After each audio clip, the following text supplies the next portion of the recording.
তাহলে আল্লাহর উপর সুখে এবং দুঃখে যে ব্যক্তি ভরসা করে আল্লাহ তার জন্য যথেষ্ট।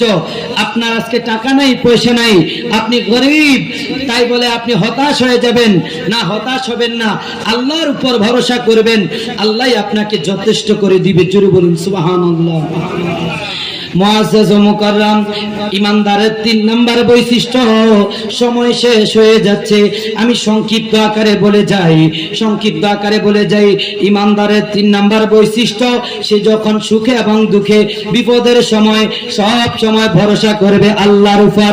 1 নম্বর হচ্ছে ইমানদারের বৈশিষ্ট্য হলো, ইমানদার ব্যক্তি মুমিন বান্দা কি করবে, তার সামনে যখন আল্লাহর জিকির করা হবে তখন আল্লাহর ভয়ে থরথর করে অন্তর কম্পন হয়ে যাবে।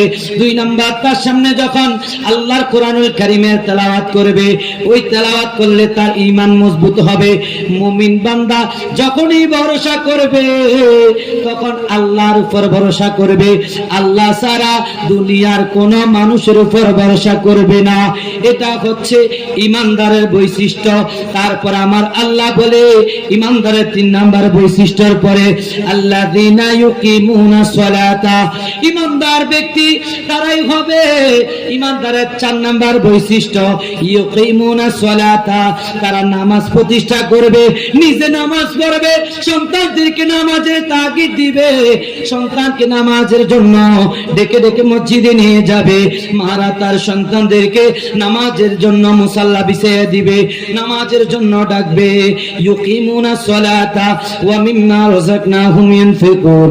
আর যখন মুমিনকে আল্লাহ টাকা দিয়েছে, পয়সা দিয়েছে, ধন দৌলত দিয়েছে, আমার আল্লাহ বলে মুমিনের 5 নম্বর বৈশিষ্ট্য হলো, আল্লাহ যে রিজিক দিয়েছে, আল্লাহ যে টাকা পয়সা দিয়েছে, ওইগুলা আল্লাহর রাস্তায়, দ্বীনের রাস্তায়, দ্বীনের কল্যাণে, মানুষের কল্যাণে, পরের কল্যাণে, ওয়াজ মাহফিলের জন্য, তাফসীরুল কোরআন মাহফিলের জন্য, খানেকার জন্য, দ্বীনি মজলিসের জন্য আল্লাহর রাস্তায় তার টাকা এবং পয়সাগুলো ব্যয় করবে।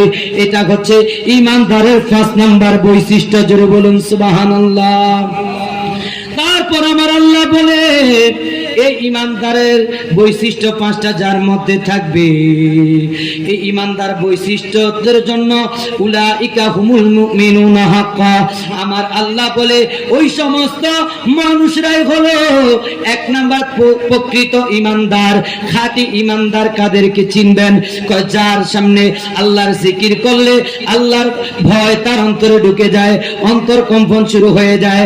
কোরআন তেলাওয়াত করলে আল্লাহ রাব্বুল আলামিনের এই ধরায় তার মধুর লাগে, ঈমান মজবুত হয়ে যায়। কোরআন তেলাওয়াত শুনতে মন চায়। যখন সে ভরসা করবে, আল্লাহর উপর ভরসা করবে, ওই ব্যক্তিরাই হচ্ছে পরিপূর্ণ ইমানদার। ইমানদার ওই ব্যক্তি যেই ব্যক্তি নিজে নামাজ পড়বে, অন্যকেও নামাজের তালিম দিবে, এবং কি আল্লাহ যেই সম্পদ দিয়েছে ওই সম্পদগুলা আল্লাহর রাস্তায় ব্যয় করবে। এরাই হচ্ছে পরিপূর্ণ ইমানদার। এদেরকে পরিপূর্ণ ইমানদার বলে। লাহুম দারাজাতুন ইনদা রাব্বিহিম, বলছে তাদের জন্য আল্লাহর পক্ষ থেকে অনেক উঁচু মর্যাদা রয়েছে। ওয়া মাগফিরা, এবং তাদের জন্য ক্ষমা রয়েছে। ওয়ারিজকুন কারীম, এবং সম্মানজনক রিজিকের ব্যবস্থা রয়েছে। জোরে বলুন সুবহানাল্লাহ। এই 5 বৈশিষ্ট্য যার ভিতরে পাওয়া যাবে, আল্লাহ 1 নম্বর তার মর্যাদাকে বুলন্দ করে দিবে। আপনি কল্পনা করবেন না এমন সম্মানের চেয়ারে আপনাকে বসাবে, আপনি এমন জায়গায় যাবেন আপনাকে মানুষ সম্মান করবে, আপনাকে ইজ্জত করবে, আপনাকে তাজিম দিবে, সম্মানের মুকুট আপনাকে পরিয়ে দিবে। আপনি কল্পনা করতে পারবেন না। কেন করেছে?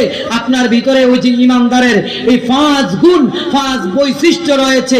সেজন্য আল্লাহর ওয়াদা অনুযায়ী দারাজাতুন, আল্লাহ রাব্বুল আলামিন আপনার মর্যাদাকে বুলন্দ করে দিয়েছে। তারপর বলা হয়েছে মাগফিরাতুন, তার জন্য ক্ষমা রয়েছে। আপনি কল্পনা করতে পারবেন না, আপনি গুনাহ করেছেন পাহাড় সম পরিমাণ, আল্লাহ যে কোন সময় আপনাকে ক্ষমা করে দিয়েছেন কল্পনা করতে পারবেন না। আমার আল্লাহ বলে ইমানদারের 5 বৈশিষ্ট্য যার মধ্যে থাকবে তাকে 3টা পুরস্কার দিব। একটা হচ্ছে মর্যাদা বৃদ্ধি করে দিব, 2 নম্বর তাদেরকে ক্ষমা করে দিব, এবং তাদেরকে রিজকান কারীম, উত্তম সম্মানজনক রিজিকের ব্যবস্থা করে দিব। জোরে বলুন বলেন সুবহানাল্লাহ। তাই আমাদের মধ্যে এই বৈশিষ্ট্য থাকা দরকার আছে না নাই? সম্মানিত হাজিরিন, স্বল্প সময়ে